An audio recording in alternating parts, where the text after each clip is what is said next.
नमस्ते सबैजना सन्चै हुनुहुन्छ भन्ने आशा लिएको छु र तपाईहरुलाई एउटा सानो जानकारी गराउन चाहन्छु। यदि तपाईहरु सबैजना भलिबल प्रेमी हुनुहुन्छ, मसँग तपाईहरु त्यसरी जोडिनु भएको छ एउटा भलिबलको नाताले गर्दाखेरि सबैभन्दा पहिला त अब भोलि हुने यानि कि सन्डे आइतबार हुन गइरहेको यो अस्ट्रेलियामा चाहिँ गेमको बारेमा चाहिँ तपाईहरुलाई मैले जानकारी गराउन गइरहेको छु र भोलि चाहिँ यो तोरङ्गना भलिबल कप भनेर जुन आयोजना गर्नुभएको छ यो खेलको बारेमा चाहिँ तपाईहरुलाई सरसर्ती जानकारी दिन चाहन्छु।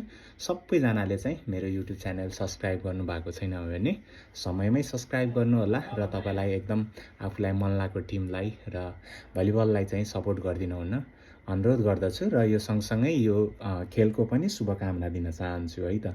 यसमा चाहिँ एकदम धेरै भन्दा धेरै राष्ट्रिय खेलाडीहरु जोडिनु भएको छ र यसको चाहिँ आज भोलिको हुन गइरहेको एउटा मेन इभेन्ट भनेको चाहिँ जुन सरस्वती चौधरी र प्रतिभा मालीको टिम बीच पनि कम्पिटिसन हुन गइरहेको छ।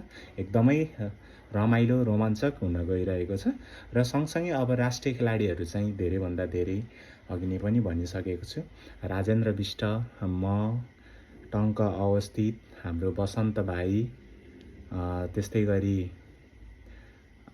हेमन्त मल्ल, विशाल विक, लोकेन्द्र राजगिरी, दिल सुनार भाइको परफर्मेन्स हेर्न तपाईहरुलाई मन छ भने चाहिँ तपाईहरुले मेरो युट्युब च्यानलबाट चाहिँ हेर्न सक्नुहुनेछ।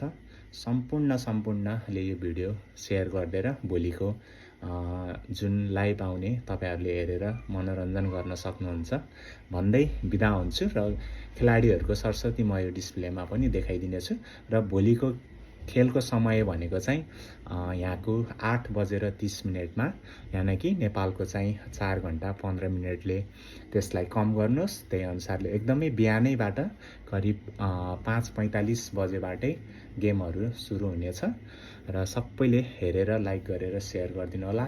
नमस्ते, जय भलिबल।